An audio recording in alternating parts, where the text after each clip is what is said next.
Alright, let's read the comments section. You haven't seen it, you don't have a clue. You know what? In situations like this, a lesser man would double down. So instead, What's up, haters? I'll quadruple down. My last Holosun video got hundreds of comments from guys saying that I was wrong, that I didn't understand the advantages that the DRS-TH offered, being that it's both a thermal and a red dot. The high volume of negative comments and criticism I got from my last DRS-TH video begs the question, was I wrong about the DRS-TH? They say that a picture is worth 1,000 words, so here goes. This is what the Holosun thermal sees in the dark at a distance of 17 feet away. In comparison, here's what you'll get through a $550 TS19 256 thermal core scope. These were filmed at the exact same distance, and as you can see, the Holosun thermal's image quality and field of view is lower than the TS19 256. What this means is that with the Holosun thermal, you're going to get performance that is at or below a $550 scope. Note that the Holosun thermal does appear to be zoomed in, but it's not. The zoomed in effect is because the Holosun's field of view is that much more narrow. Next, let's compare the Holosun to a $1,200 TS25 384 that we got on sale for Black Friday. Both are still 17 feet away, but note that the TS25 384 at $1,200 has a massive advantage in both field of view and in resolution. Just for fun, we're also going to throw in a high-end iRay 640 core optic that is not in the same price category, but it just gets you an idea of what's possible. Based on my extensive testing, expect the DRS-TH to perform worse than a $550 entry-level optic. If you watched all the Holosun hype videos put out by the major content creators, you'll notice that there is very little, if any, actual low-light footage of the device. Sick editing and sweet jump cuts can make you consume, but they won't mean an optic is worth the money. Congratulations, you played yourself. CQB. On my last video, the comments section argued that the 256 core sensor on the DRS was fine because the intended engagement range would be CQB distances, home defense out to max of maybe 50 yards or so. But thermal core sensors are not just about image quality. They also have a huge impact on field of view and situational awareness. Holosun has not published the field of view online, but I measured the DRS-TH field of view as 3.4 degrees. What this means is that across a 25-foot room, you can only see about 18 inches wide by 12 inches. In a home defense scenario, you would not even be able to cover a doorway with the DRS-TH. Roses are red, violets are blue. Did I stutter when I roasted you? Scanning a room for threats will be very difficult with this optic. As a point of comparison, the AGM Rattler TS25 384 has a 14.9 degree field of view and is at a similar price point, and even cheaper when it's on sale.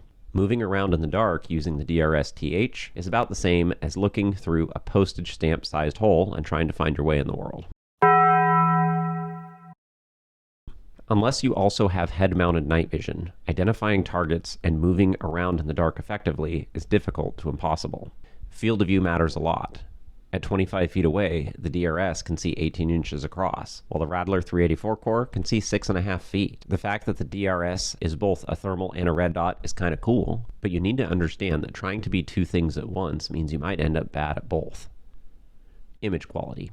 To be fair on this test, I am including footage from a 256 core AGM Rattler TS19 V1 that I picked up for $550. What you'll notice is that the DRS is a lot more blurry than other 256 core scopes. The Rattler 256 core has a much cleaner image, and the field of view is triple that of the Holosun. People, animals, and targets become amorphous blobs past 25 or 30 yards away. If you're closer than 25 or 30 yards, then the field of view is so narrow that it's hard to find and identify targets as well. The reason why I've been so hard on the DRS-TH is because its thermal performance falls well below that you can have for $550. Size, weight, and form factor. The DRS does win in terms of form factor, but the advantage isn't as big as people think. The DRS is big and heavy, and it has performance gaps, so it can't make up for a white light, an IR laser aiming module, and head-mounted night vision. As a red dot, the DRS works, but it's massively heavy and expensive if you're using it mostly as a day optic. Budget and value. Holosun fans believe that this optic is a chance for people on a budget to get into the low light and thermal game. What you must consider is that with the Holosun, you're getting the performance of a $550 thermal globbed onto a $300 red dot at best. So if budget and performance per dollar is a primary concern, then the DRS just falls short. The thermal fusion capability of the Holosun is only useful if you also have night vision. So as a budget, entry-level low-light device, it's more of a meme scope rather than a useful device. On the last video, the comments section said that I was comparing the DRS to much more expensive optics, but at the time I'm filming this, the V1 384 core Radler is on Black Friday special for $1,200 on PSA. NVG Thermal Fusion. For passive aiming, using the red dot only, the Holosun's performance was marginal at best. But this brings us to the one viable use case for the Holosun Thermal. Passive aiming in thermal mode if you also have dual tube night vision. Without real intensifier tube night vision, the fusion feature is mostly useless. I say dual tube because if you have a single PVS-14, then the best option is to use a better quality thermal scope and run the PVS-14 on your other eye. Aiming through the Holosun with dual tubes is by far the most interesting use case for this device. The Holosun's tragically narrow field of view is a lot less of a problem when you're also wearing night vision goggles. The NVG gives you extra field of view and much better situational awareness. Additional low light settings would be very useful as well, because even on the lowest setting, the DRS is still a little bit too bright. Interestingly, in brighter moon conditions, there were times that the brightness of the Holosun overpowered tubes with automatic gain control. So even in this role, it's not quite a perfect fit. If Holosun makes good on their promise to release a pro version with a 384 core or better sensor, then this could be a viable use case for the DRS-TH in the future. Using the DRS in thermal mode under NODs was actually intuitive and did noticeably improve the passive aiming experience. Enthusiasts are heavily weighting the advantages of a 2-in-1 red dot and thermal optic without really understanding the drawbacks in terms of weight, thermal, and low light performance. Without dual tube night vision, the Holosun Thermal is a meme scope. But even if you do have duals, you'll constantly resent the fact that your super cool thermal fusion optic got nerfed by a 256 core sensor. For the Holosun fans who buy this as an affordable low-light option, you'll be stuck with worse thermal performance than a bottom-tier AGM Rattler, and your daily shooting experience will be a mid-tier red dot that weighs over a pound and costs you $1,600.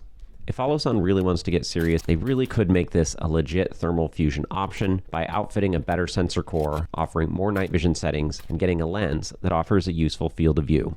With these improvements, I would actually recommend this device in the future.